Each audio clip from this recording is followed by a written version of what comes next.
a legend of one man who persuaded his friends to watch every Godzilla movie ever made. This world is on the brink of destruction. We need you now, Godzillavangelists!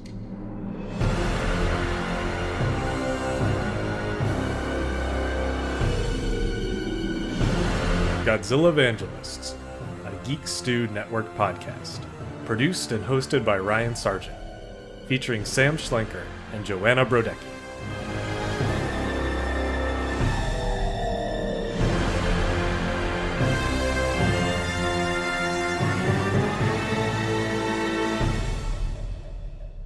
So Sam and Joanna, were you aware that M. Night Shyamalan was inspired by a Japanese monster movie? I was not, but I do not doubt it now that I know it. Yes. He took a page from this week's movie, Rodan, or so goes my fan theory anyway, because this is a movie full of twists and turns. And Sam, I believe that you said that each version of the story is less interesting than the one that came before. Which, you know, I didn't actually make this connection until right now, but this is fascinating you say that, because for a while there was a joke about M. Night Shyamalan's movies where the rule was, I think up until After Earth, every movie he made was half as good as the last one. And so is the case with this movie, where every twist in the plot and what the movie's about just keeps changing, and each new movie it changes to is half as interesting as the one before it. And eventually you get to watching 20 minutes of about maybe 11% interestingness level. Yeah, which is the Rotten Tomatoes score of Lady in the Water. Perfect. All full circle. That's what we call a classic Illuminati tieback. And here, to nail this movie to the wall, is my good friend, a great writer, host of the Chapman radio show Netflix Cowboys, and part of an upcoming podcast called Modern Classics, Will Levinger. That's me. I'm all about nailing stuff to walls, and I'm happy to be here to nail this to the wall.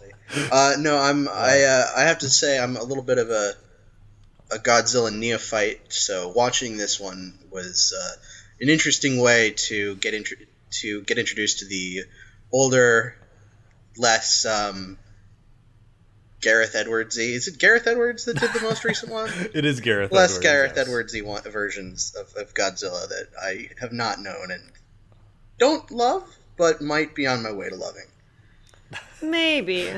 Wait, you don't love these, or you don't love the Gareth Edwards? I think the Gareth Edwards one's real good. Rodan, it's it's a movie. It is a film. Well, I think that we kind of gave our overall impressions already. So before we spill our guts too much, let's start going through the story of Rodan.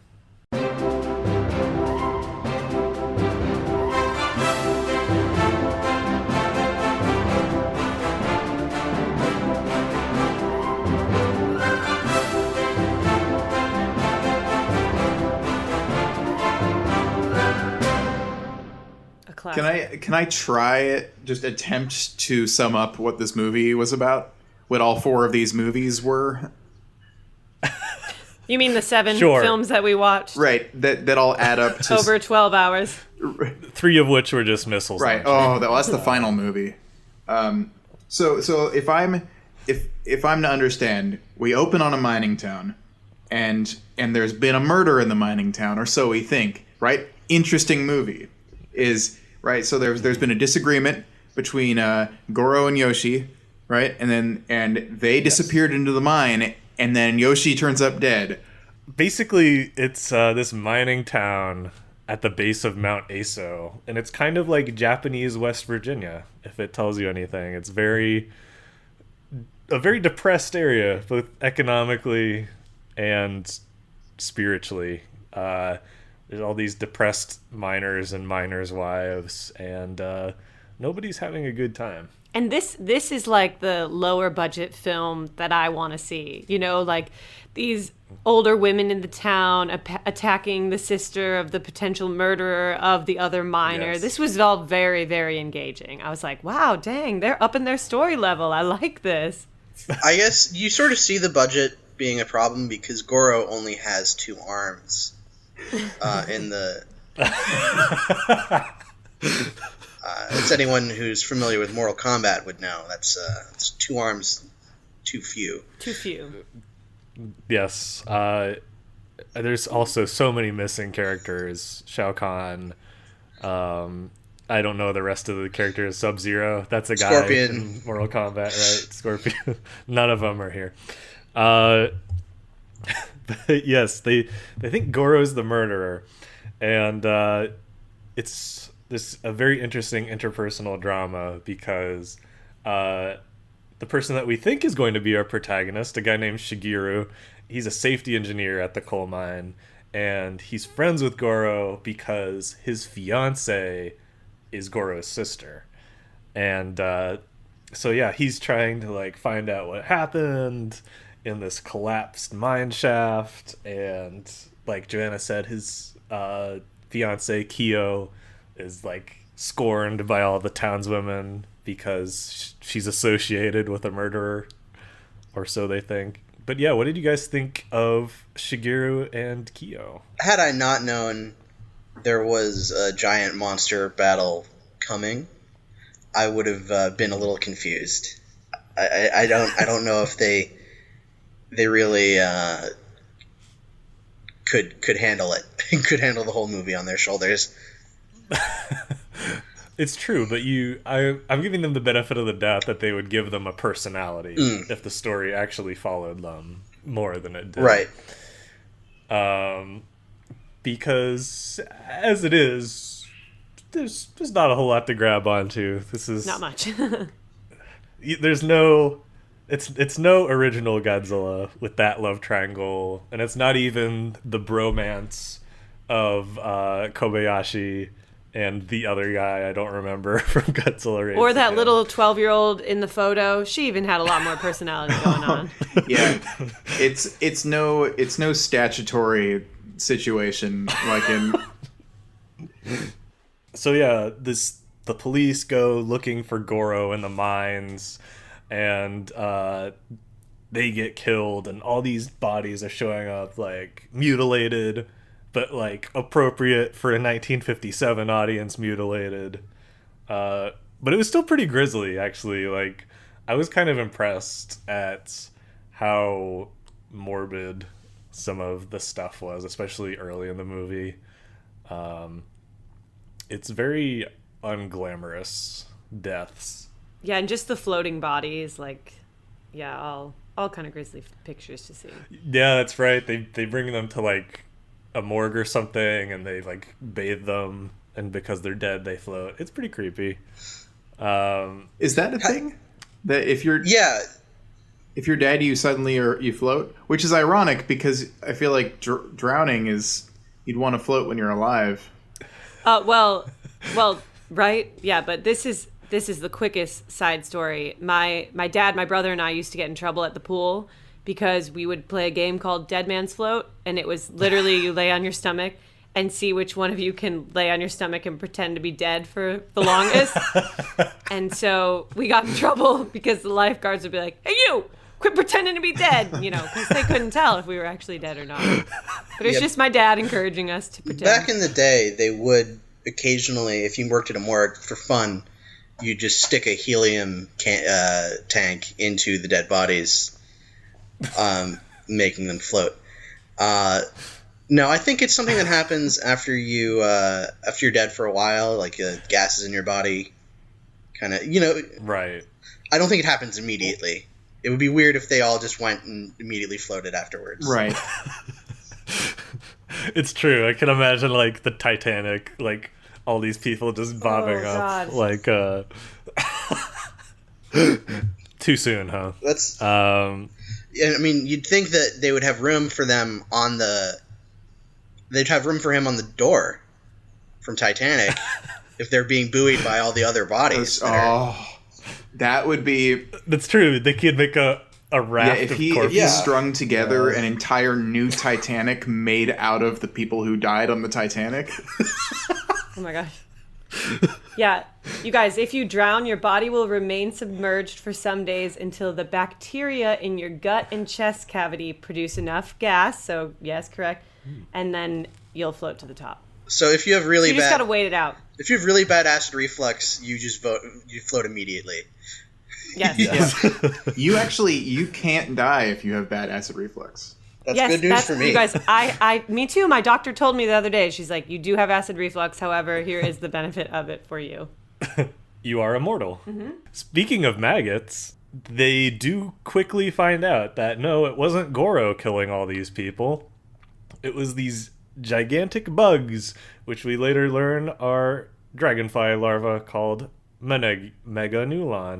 It's a mouthful. Meganulon. They're like the size of a train larvae, right? Like the size of a train car-ish? Like a Disneyland train. Yeah. Maybe. They're like a cross between those Chinese New Year like lion dancers and the weirdest rubber bug you got from Chuck E. Cheese as a kid. Like put those things together, you get a good idea of what the Meganulon looked like. So Ugly. it is Meganulon, not Neganulon, which is the kind of bug that talks down to women in order to impress them. Right, gives them backhanded compliments. Like, oh, normally I'm not attracted to a female with such a huge egg sac, but for you I'll make an exception. Classic. Shut up, negging. Neganulon.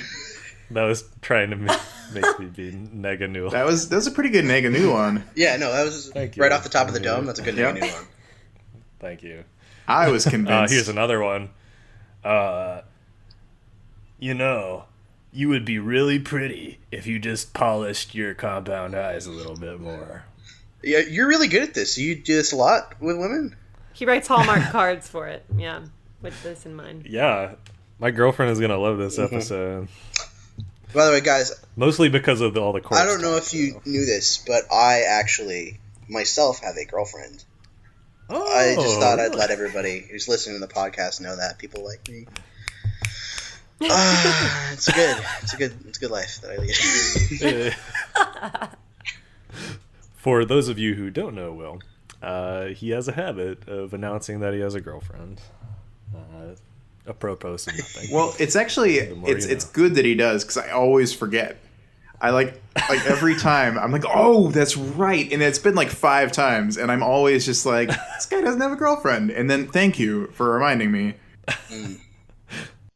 So what I think is interesting about the Meganulons is that they are given a lot of screen time for something that is not even the primary antagonist. Yes. I thought this was what the film would be about. Purely. Right. That's what we meant by this is the second movie. So it becomes a movie about a murder mystery in a small mining town to a mining town under attack from big bugs. That's the Sixth Sense. It's really good. The first 10 minutes of this movie, The Sixth Sense. Neganulons show up, and it's like, I would say Unbreakable, but it's a little not quite as good as that. It's like The Village. The Village, yes. It's split. It's split. It's got to be split. But he's kind of on the upswing now. It's Signs. It's Signs. It's not the worst thing I've ever seen. It's below Signs. It's below Signs. Oh, really? You think it's below Signs? See, I'm not a fan of Signs, so I like Signs. Okay, it's somewhere between Signs and The Village. Yes, great. Okay, fair enough. Concur.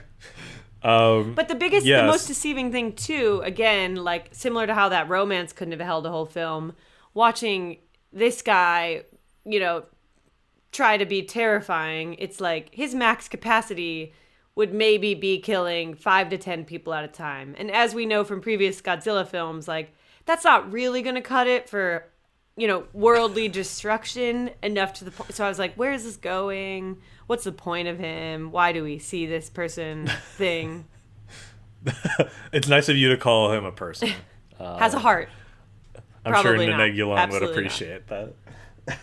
Maybe he wouldn't neg you the next time he sees you in the Right, bar. perfect. That was a really good observation, Joanna. I'm really impressed, is what a Neganulon would say.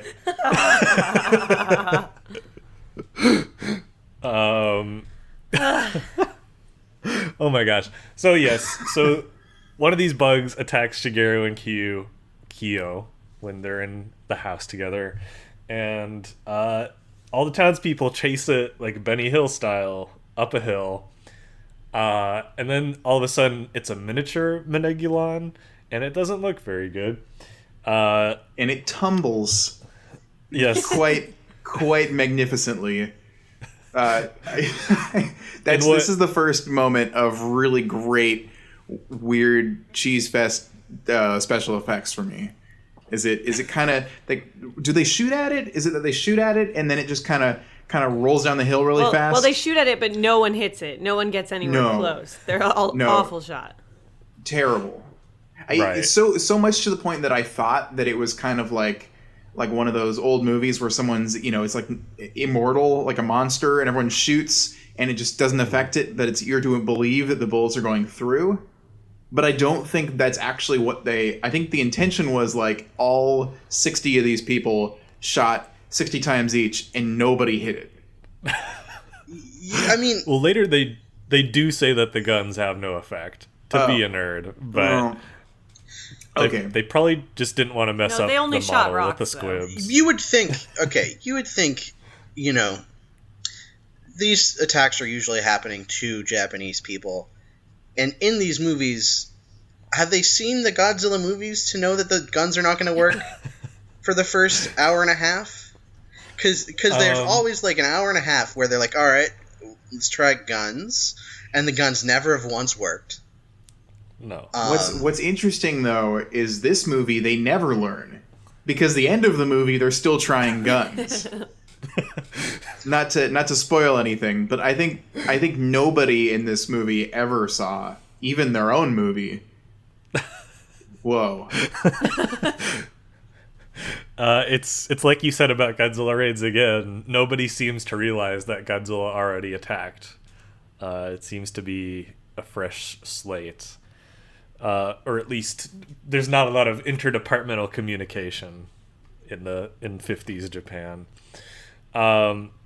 So in one of my favorite moments after this Menegulon gets away, well, first it kills a couple police officers, then it gets away. And luckily the town doctor shows up. He literally slides into the scene. Like, he slides in, like, creating a cloud of dust, and, like, grabs both the cops' necks, and he's like, oh, they died from this thing, not Goro. He's the doctor with the best timing in the world. He, like, to the point where you actually think he might be immortal. Like, you just kind of, that's him entering the scene, and then, like, surprise, guys, this is what it was. Don't ask me how I know. And then he just kind of disappears into a puff of smoke, never to be seen again. He does not show up for the rest of the movie. He's just like, whoosh, Goro's clean. Get out of here. He's like Goro's like like Goro's ghost lawyer. So yes, people are like, all right, we got to kill the Menegulons, and they go into the mine, and they chase it and trap it, and they shoot it a whole bunch with machine guns, and they're like, the guns are having no effect. By the way, tangent, which of you guys watched the American version at some point? I watched the American version exclusively. The dub job is maybe the most racist so far. Oh, it's extremely racist. It seems really messed up because Americans are responsible for Godzilla movies in the first place, having dropped a nuke on Japan, and then the amount of racism in the dub job is seems like its own horrible affront to the nation of Japan as well. It's true. They literally do the R and L swapping thing. There's a lot of rooks. And, no. Oh man. Stuff like that. There's also whoever dubbed the mine overseer has the wrong accent. He's doing like a stereotypical Hispanic accent. So I like to think that he showed up late and he's like, "Oh, we're just doing like goofy racist voices and jumped in with his own. But yes, racist dubbing aside, our hero Shigeru finally kills a Manegulon. I said it wrong. Meganulon by running a mine cart into it and crushing it. But that also opens up this hole in the side of the mine shaft, and there's a big cave-in, and Shigeru gets trapped on the other side of the hole, and everybody else is separated from him. And then Professor Kashiwagi shows up to make the movie really boring. Does anybody care to comment on his scenes, if you remember them? Yeah, he's a real piece of work. It's the exposition character that you see in like Ellen Page from Inception, for example. Yeah, good example. Is usually what they do is they have a character that has stuff explained to them, but in this movie we have a character that just explains stuff, which is actually much less interesting. Especially because he's not doing it. He's just some guy. We're not invested in his character at all. He's just a doctor who's like, hey, here's 30 minutes of information that is necessary, but not particularly cinematic. He reminds me a little bit of the doctor with the big eyebrows at the end of Psycho, who just, like, after all that tension, he just shows up and, no, it was the mother who killed the blah, blah, blah. It was him, but like in the middle, like that guy's at the end, and he's only for 10 minutes. This was like this was the whole third movie of this movie that he's there. Yes, played by the same guy who played Dr. Serizawa in the first movie, but unlike Dr. Serizawa, this character has nothing to work with. He literally just shows up in a scene, like he's just sitting in a conference room all of a sudden, and you're like, okay, I guess we're following him now. Yeah, big letdown. What's really fun though, because I watched both versions and I just watched the American movie. The American distributors just went gangbusters on his scenes. Like they cut out like absolutely as soon as possible, and one of them literally fades out mid-sentence. But yeah, Kashiwagi, he's like a paleontologist or something. I think they call him in to identify the big bugs. And him and some reporter and a geologist, they don't walk into a bar. They go looking for Shigeru. And they find him just like wandering around this desolate area where a mountain collapsed. And they take him to a hospital, and they find out that he has amnesia. He doesn't remember what happened at all. And this is basically this is how much sway he has on this movie. This is our main character who basically doesn't remember anything and is resigned to a bed. And pretty useless. Yes. Yeah. After being completely missing for about 10 minutes. Right. But now we found him, and he's in a bed, and he can't leave. Yes, or talk. He says nothing during the whole time he has amnesia. No, but you know, like, his performance I found pretty solid. Like I found for the most part that his performance of being genuinely confused and kind of panicked, and as he's remembering more, I was like, you know what, good performance. Worked with what he had. I thought it was pretty solid. I kind of feared worse. I forget which film it was, but I saw an old Mark Ruffalo film once where they told Mark, hey, people kept saying to his character, you're an angry guy, blah, blah, blah, whatever his character's name was. And Mark Ruffalo frickin' ran with that line people were saying at him. And he was angry the whole film. And this guy, his like bulging eyes, terror, I forget. I thought he was like maybe a little overindulgent, but if you liked it, then that's good, because then you enjoyed those moments more. I liked it. I like him. I've met this guy, the guy who plays him. His name is Kenji Sahara. He's a nice dude. Would be like my ideal replacement grandpa.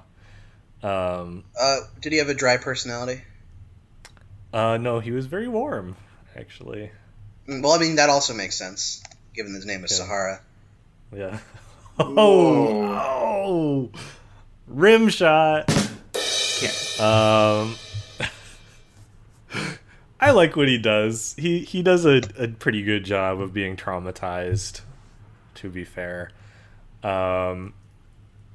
But anyways, while he's lying in a bed and Kashiwagi is walking around explaining things and looking at pictures of dinosaurs, a strange UFO has appeared in Japan and it smashes up some planes and it terrorizes a young couple, the male of which is like a Japanese Richie Rich.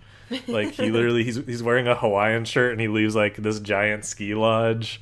And there's these butlers like telling him like, "Oh, I don't know if you should go to the volcano, sir." And I just expected him to like jump into a gyrocopter with 2 giant bags of money with dollar signs on them and fly away. But no, he just goes to the volcano, an active volcano, for a picnic with his girlfriend. And they get killed by something. Ryan, I think when I was reading up some notes, they are actually newlyweds, so it's even sadder. Oh, they're newlyweds. Yeah, they were going to like take photos like, oh, I'm married to Richie Rich, and then they died. If I remember exactly, these are like the 2 people in the movie whose dubs just sound like they're from Corntown, Iowa. Yeah, they were doing racist dubs the whole movie, and then there's like 2, of just like the most. They sound like evangelical Christian who have, who are speaking through a mouth of mashed potatoes. And they look like they're dressed like even, Iowa going to church and stuff. They're like wearing heels. The girls in it's like they're gonna go climb into like a volcano crater, but. True. They're dressed. They look good. Maybe there's a subtext here. They're dressed nicely like white bread Americans, whereas everybody else is kind of like has these drab, often like coal stained clothes. I feel like if we dig deeper, there's a message here. Like the makers of the movie didn't feel so bad about killing them off because they were like, you know what, this is Indiana corn maze Richie Rich and dress in a Hawaiian shirt. You may not be as wrong as you No, think. I think I'm right. Because this screenplay, along with actually most of the 60s Godzilla screenplays, was written by a member of the Japanese Communist Party. That's sense. sneaky. That's subtle. Yeah. I like it. Yeah. Yeah. Communism's good. Just thought I'd throw that out there. Da, comrade.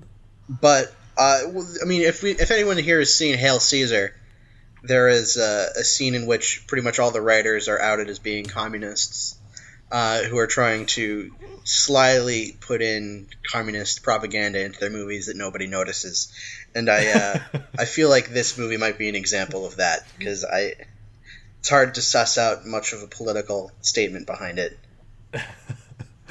It's true. There are moments, though, and we'll get to one a little bit later, that there might be something to this, actually. My appreciation of this movie is growing slightly as we talk about it. I actually kind of agree. I feel like my reaction at first was very like unenthused, and the more we talk about it, the more I kind of like it. Especially when we get to the next thing, which is during that UFO attack, when a plane gets sliced as if it's a piece of fruit in Fruit Ninja. Just like the greatest plane destruction I've ever seen in any movie.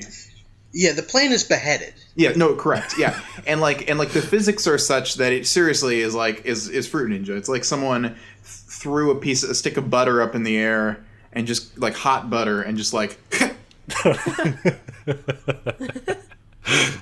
Hot butter. It's true. We've talked about the play-in special effects in every movie we've talked about so far. So as long as we're taking a weather report here, I'd say a slight step back from Godzilla Raids again. yeah. Aside from planes, though. So Shigeru is in convalescence, and Kyo is being nice, and like he's obsessed with birds. He has a lot of pet birds, and so she's like, oh look, these 2 had babies, and she shows him the nest with the eggs in them, and he sees the eggs hatching, and I really love this sequence, at least the beginning of it. and that reminds him of his trauma, which is where he saw a giant reptilian bird monster hatching from its egg underground and eating the Mega Nuan like candy. And so you get cute/gross baby Rodan.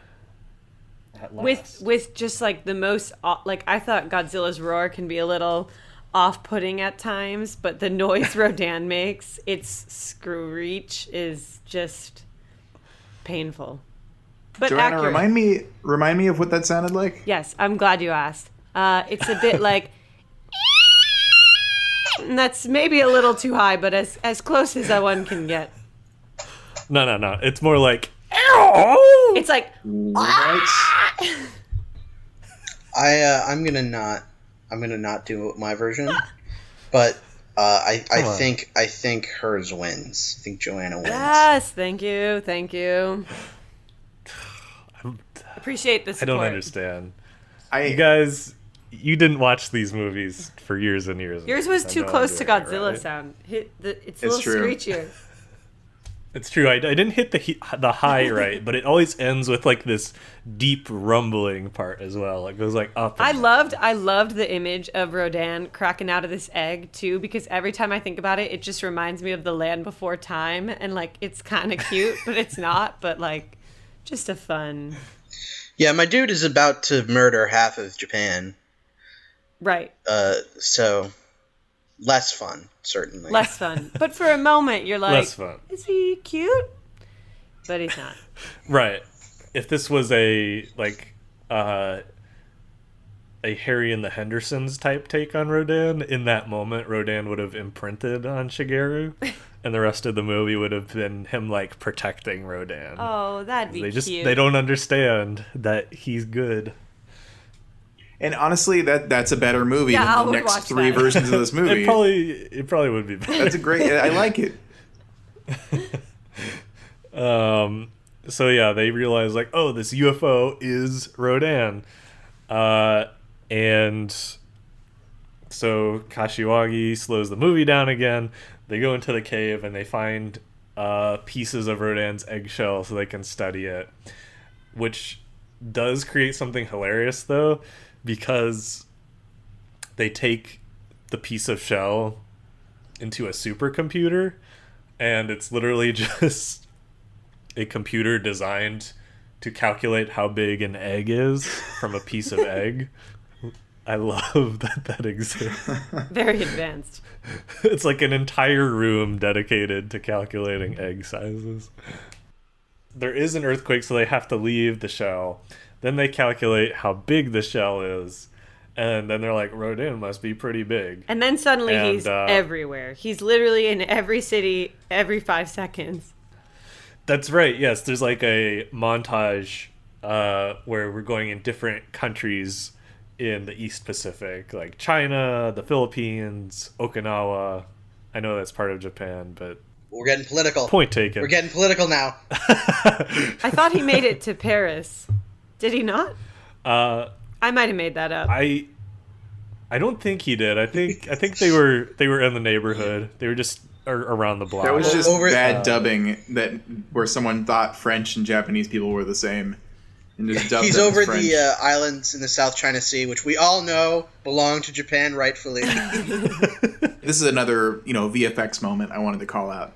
Is there a lot of shots of Rodan kind of just flying low and just the Gulf Stream just flipping stuff, and there's a car that gets flipped, and it's really grotesque because this is the one time they put dummies in the car. Like there's a lot of stuff that gets tossed around, but there are dummies in this car, and they are not good dummies. So like the heads absolutely just kind of like swivel all the way around, and like the arms and legs are just bending, like curling up, and like it makes it really it's really awful. It's really awful to see, and it's effective True. in its jankiness.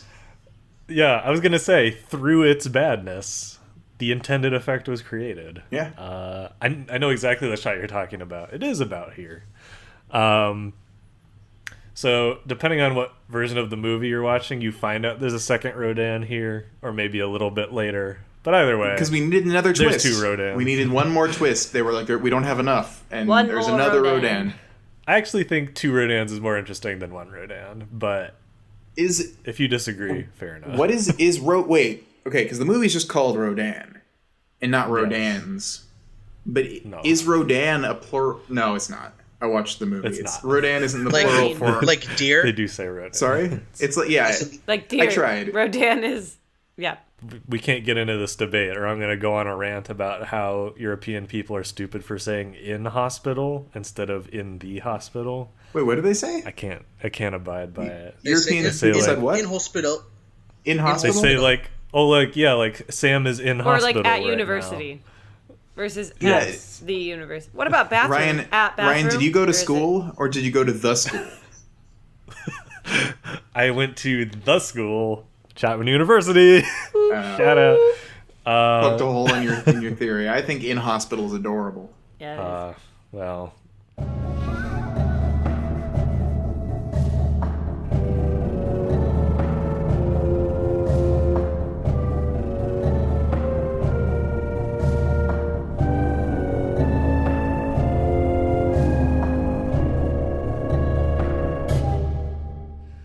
the Air Force goes and they fight Rodan, and he's getting them pretty good, but they manage to shoot him, and he lands and starts like destroying a city. So I don't know if they did their job actually, because they seem to create more destruction by driving him towards the ground, and they the 2 Rodans destroy Fukuoka.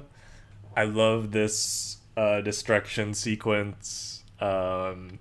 It's just one of those things, like, I don't know how much is nostalgia or how much is just like this primal urge I have to see terrible destruction, but I love all the scenes of like Rodan's like wings flapping and the wind knocks all the tiles off the roof, or these soldiers go flying and they're like trying to grab onto trees. It's just like, it's great. Yeah, I like the this wing, scene a nice change up from the fire. Or like seeing people running in a building and then the windows behind them breaking. He's getting closer. Mm-hmm. I mean, not to pull a film school on you guys, but you know, we only can relate as much as our main character relates, and our main character has nothing to do with any of this. He's just still just chilling, and it is a movie just about things getting broken at this point. Yeah, I would argue there is no main character in this movie. No, yeah, at least in the American cut. It's an ensemble piece.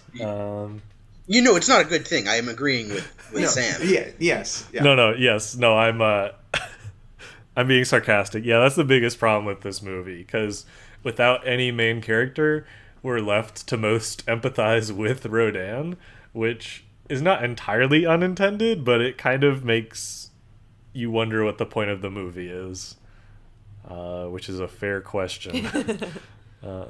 I'm just having fun that they're destroying things, though.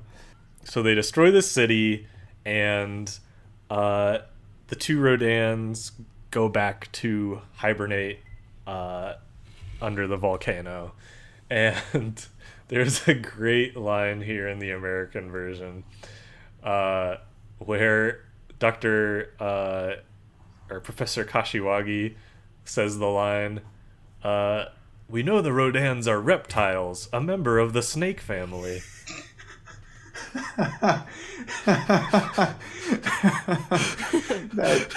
It was pretty wild. I'm so glad you told us that. That is truly delightful. It's like he said the line backwards, but they were like, you know what, we're almost out of recording tape. That one will Have to let it slide. That'll fly. Yeah. And so the army makes a plan to trap the Rodans under the volcano by like making it erupt and collapse.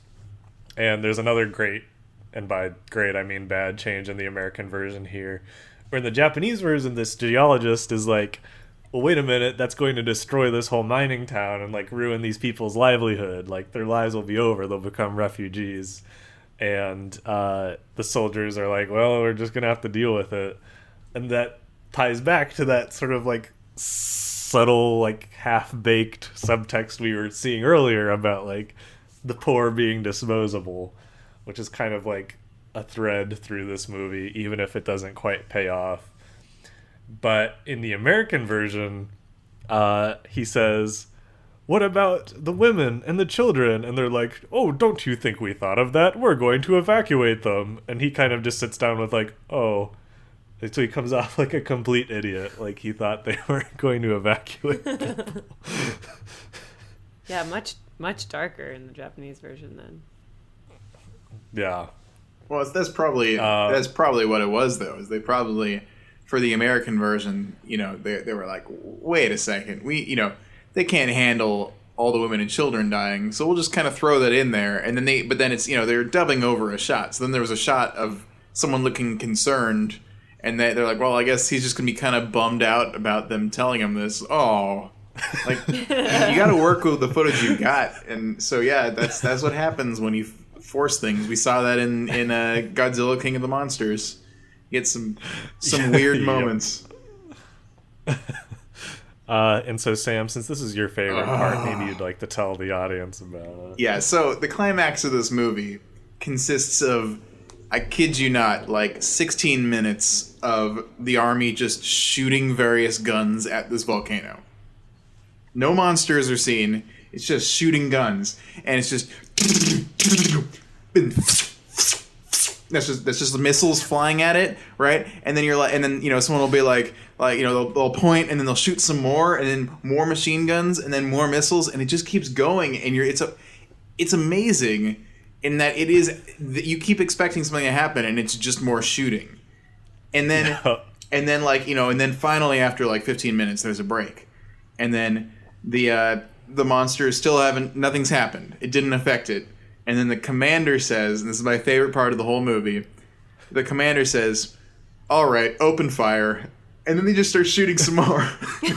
Which is the best part of the movie. I mean, that was beautiful. They just do the same thing. When we were all watching together, we all just like let out a collective groan at that moment. We were like, couldn't believe that the sequence was going to keep going. I was struggling to keep my eyes open. I don't know what it was. Like late on a Sunday, I was like, okay, all right, they're shooting. Nope, nothing. Okay.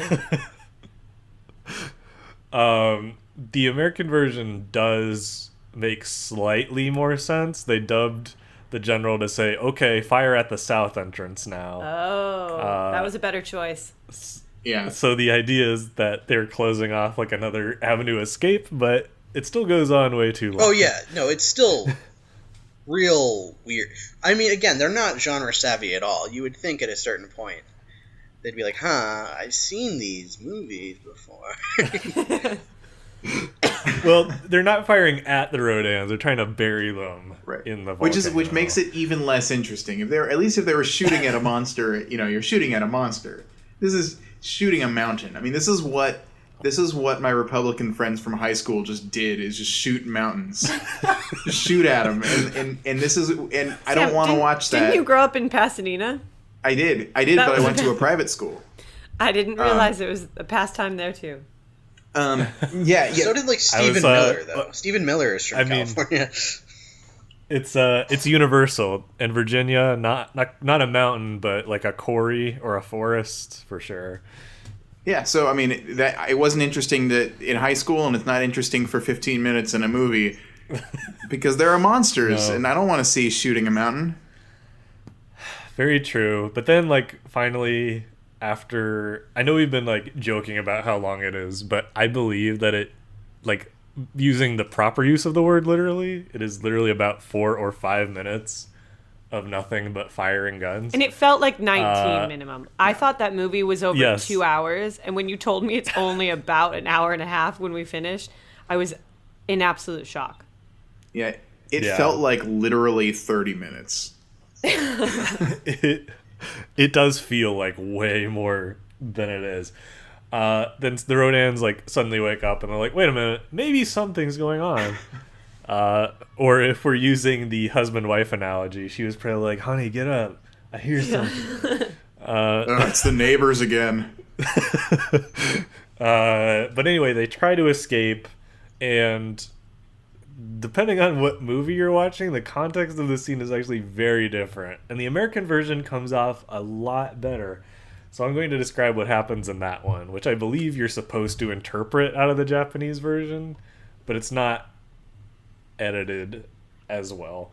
The two Rodans fly out, and one of them gets mostly clear of like the smoke and stuff, but one of them gets hit with like this big like shower of debris, and it slowly falls and lands in the lava and starts burning up. And the other one goes back. It can't stand to live on its own, so it goes back to its mate, and they burn to death together in the lava, which is actually a pretty cool kind of somber ending, but it's too little too late. So my question is, how many other Rodans are there out there on Earth? Because we've established that this Rodan can fly at like Mach 17, so it wouldn't be hard if there's even like one more to find another mate. I think it's getting caught up for no reason here. This is honestly what I think whenever anyone loves someone that much. He was whipped. Rodan was whipped. What can you say, you know? It's like, oh my god. You guys have no sense of romance. Not among this giant flying bird thing, no. And there's even kind of a neat parallel, because right before the giant missile launching sequence, Kyo finally shows up after being gone from the movie for about an hour. And she's like, I wanted to be with you, Shigeru, just in case something bad happened. And so there's like a parallel between the Rodan coming back to the other one. so Goro died, right? Yes, Goro was killed by the Mega Nuan. So she, in theory, was in mourning for this whole movie for her brother. Yes. Okay. I guess that... I don't know that's that came across a ton, but, you know, she seemed pretty interested in showing eggs to her fiancé. Yeah.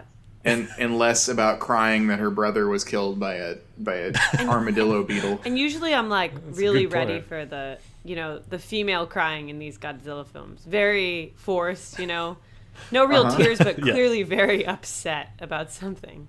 But Sam, they had a lot of storylines, Yes. And they didn't want to focus too much on one person in this one, so they had to just Right, let that be. It is an ensemble after all. Right. Who was billed? Was Kyo billed first, or what were the missiles? I think it was the Mega Nuans, actually. Oh, was it? Okay. Yes. So that's Rodan, and I think we talked about a lot of the changes between the American and Japanese version. The last one is that, of course, just like both of the other ones, there's this long, completely worthless stock footage sequence at the beginning of the movie showing like American nuclear tests. Hey. But either way, the movie comes to a close. So do you guys have any final thoughts about the story? Just like, I just hope I don't have to watch this movie again. Ow. It's true. Wow. We have to admit that we had some recording problems, so we had to watch this one again to do a re-recording. And there was a little bit of resistance for that. I am excited for the next one, though. Maybe. Yes, it's very interesting because the problems that are so evident in Rodan, it's almost, the producers probably did notice it, because Mothra is a completely different kind of story. And like, when you're faced with the question of, all right, how can we end these movies differently? Because all three of them have ended with like varying degrees of like effectiveness and success. They've ended with the monster being dispatched somehow after like struggling for most of the movie. So they've done it for the third time now. They feel like the act is starting to get worn out, and it is. So they're faced with the question, what do we do to end these movies now? And what Mothra does with it is pretty interesting. Yeah, I've heard a lot of hype around Mothra, so I'm hoping it's one of my faves. We'll see. What is like the consensus on how good Rodan is? Like, is this like a fan favorite, or is it kind of do people hate it as much as we do? Because Ryan, the way you had talked it up beforehand, I thought it was a classic. I was like, everyone who's into these loves Rodan. I hadn't seen Rodan in quite a while, and it did disappoint. I think there was just like excitement when it did finally come out on DVD, because it was like missing for a while. There was like a long period of time where American fans couldn't watch Rodan, and they didn't know what it was like. And so maybe I feel like, because I saw it as a teenager, like with this DVD that had come out after like never seeing it, I was like so hyped for it that it felt great, ingenious or something. But yeah, it's not actually talked about that much. So I feel like it's probably like a middle of the road one. I feel like it's kind of just meh. If forced to, who would you recommend this movie to? I would not. I would take it to the grave with me and myself alone. Oh no. You would let them shoot you? You'd be like, I'd be like, I got it, guys. Sparing the world. Don't subject yourself. Oh, gracious. I think that, they're trying to close down Guantanamo, so maybe not there. Ouch. But no, I don't support torture. I think that if you're into these movies and you want to have a better understanding of how they began, it's an interesting history piece, but I don't know if it's like a watchable film on its own. Fair enough. A very serious take, but hard to disagree with that too much. What do you got, Sam? Well, I actually so I've caught on to your pattern at this point, and I kind of knew you were going to ask this, and this is a real personal answer, but I just recently went to a housewarming party of some friends that I have from high school, and I kind of always saw myself. It's kind of like the 30 Rock where Tina Fey goes back to her high school reunion and thought that she, was like the misunderstood nerd, and then turns out she was the bully. Right. That is 100% exactly what I discovered. Was I thought I was like I was like, oh yeah, like everyone was like, oh, this nerd, but I was kind of the bully. And wow. And so it got me thinking about all the things that I did and said, and I was like, oh shit, you're right, I was the worst. And there was this girl who, like, my elementary school friend, so that's who I'm recommending it to, is this girl who was the freshman year of high school girlfriend of one of my friends from elementary school, who, as I became more awkward, he became kind of cool, like, football player, guy who, was he was the jock, and and so she dated him, and I said some really mean things about her, and just went through all of high school thinking she was just the worst. I was like, she's like mean girl, and like, nah, and she's so like, yeah, I hate her. And then, like, end of senior year of high school, went to pick up one of my other friends from, it turned out to be her house, and they had all pulled an all-nighter watching and singing along to Disney movies.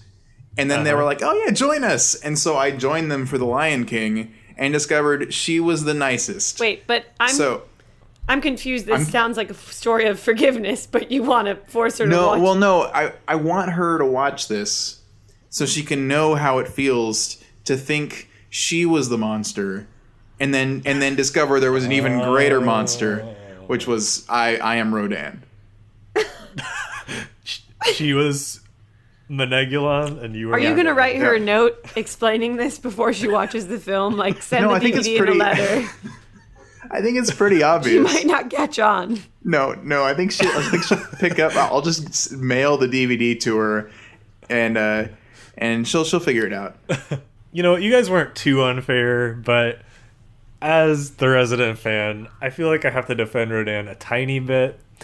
It's not the worst movie, but it's true that if you're not a fan, there's not really a reason to see this one. Like, I had us watch it because Rodan, like, shows up later in later Godzilla movies and starts interacting with the other monsters. so I wanted you to have his backstory. But there's not too much to explain, as long as you know, like, the whole, like, one of the Rodans died and one of them survived. That's pretty much the whole thing. The coolest thing about Rodan is the little fun fact I read earlier, where you know how It is coming out? It terrorized me as a child. I couldn't shower. I was scared of it until I turned 11, but that's separate. But scared of what? Taking a shower, because he met them when they were 10, and always in the shower. Mm-hmm. So I was convinced. Oh, yeah. And but I didn't know Rodan is referenced in It. Oh, he is? Yeah, so I'm excited. We'll see if they keep him in there. But apparently in some dream sequence, one of the kids is like a big fan of Rodan. So look out for that when it comes out, everybody.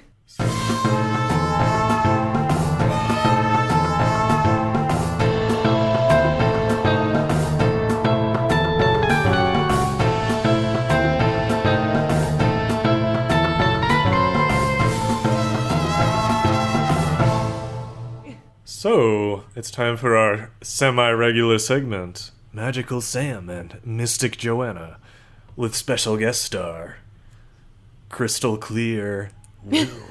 Levinger. It had to rhyme. Levinger. I have just one question for you guys today.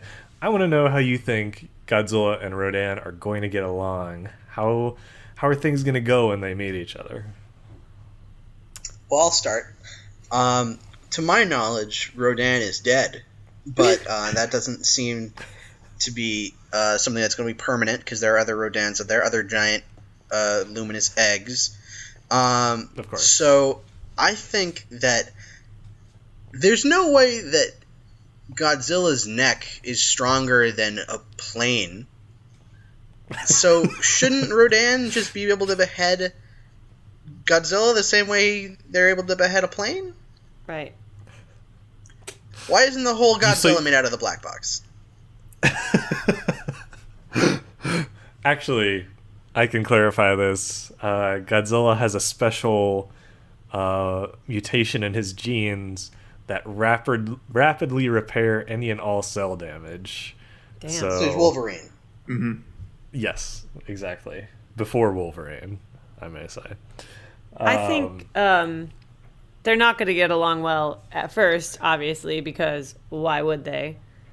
But maybe if they're around together for enough installments, if Rodan comes back like 6 or 7 times, which I could see them doing, maybe they'll be on the same side, destroying things.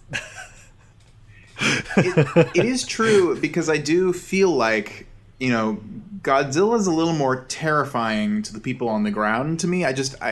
He slowly breaks and crumbles, and I feel like if they pooled their resources together and Rodan kind of like held on to Godzilla, kind of like and flew with him, like, because Godzilla's not as mobile, kind of like a Buzz and yeah, Rodan's much more efficient. Yes. I was gonna say like a Buzz and Woody situation, and I stand by it. Now I'm picturing Rodan being like, to infinity and beyond. Rodan, you're flying! That's not flying. It's not flying. It's killing with style. So that's my prediction. By the way, Rodan.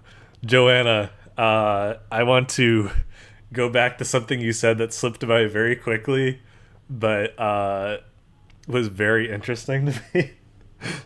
You said something like, well, Godzilla and Rodan aren't going to get along for obvious reasons. What are those obvious reasons? Well, just like, why would one large fighting monster get along with another large fighting monster that could potentially defeat it? I just don't see, like, peaceful talks happening. That doesn't seem to be the vibe I get from either of them for a first round of negotiation. Fair enough. I thought you were implying some kind of, like, dinosaur racism for a minute. Oh, no. Oh. They're both Japanese, though. Just pure, they both got the power, so I know they're not going to give that up easily. It's true. Solidarity. It's like a like a vampire werewolf type relationship, I would see.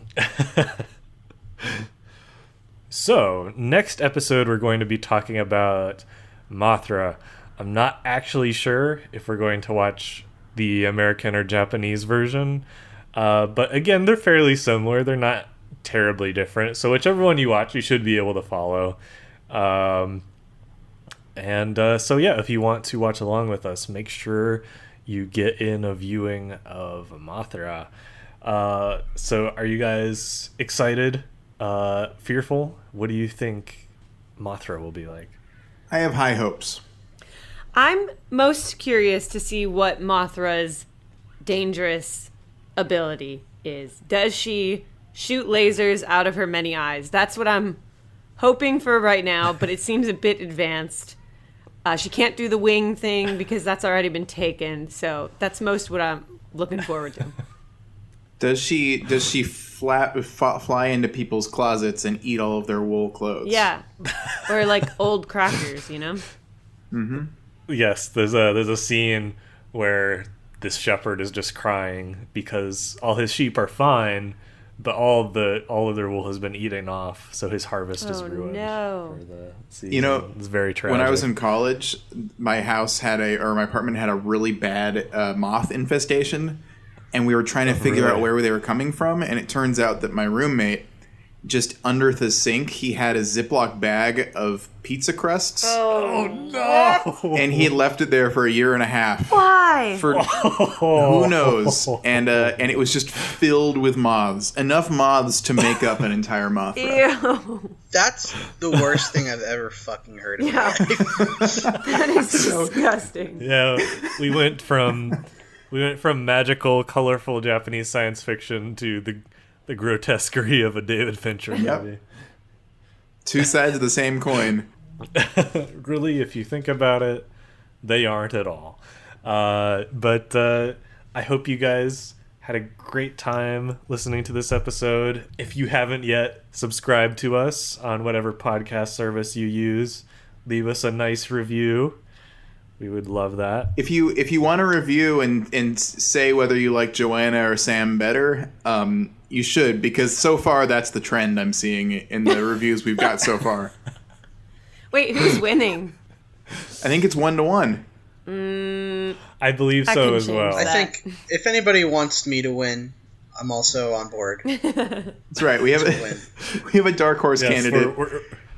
We're introducing a new vote on and off aspect to the show. So if Will gets more votes than Sam and Joanna, you guys are getting kicked off the show. But seriously, Will, thank you so much for joining us. Yeah, of course. It was a blast. Thank you for having me, guys. I'd love to have you on my show, Modern Classics, at some point. Yes, please. To discuss a great film from the 21st century, maybe Godzilla. Who knows? We should do Rodan for a third time. Rodan, round 3. Yeah, of course. Really dig in there. Well, we'd be happy to join you, and when Modern Classics does come out, we're definitely going to share it with our audience. That's awesome.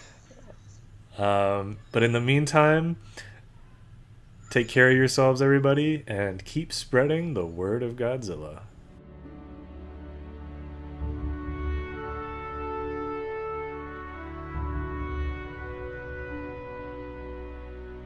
Godzillavangelists, a Geek Stew Network podcast, is brought to you by me, Ryan Sargent, and my friends Joanna Brodecki and Sam Schlenker.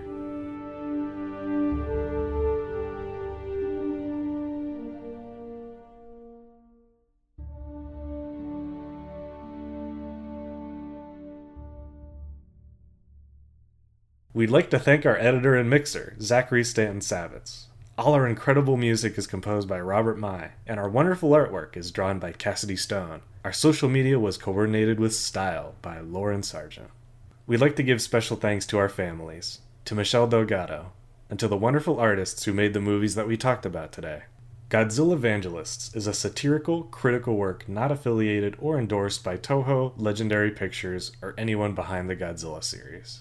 Visit our website at godzillavangelists.com. We're on Twitter at GodzillaVangelists, and also Instagram, also at GodzillaVangelists. Check out our SoundCloud and YouTube channel as well. Thank you so much for listening, and we hope you join us next episode. In the meantime, Keep spreading the word of Godzilla.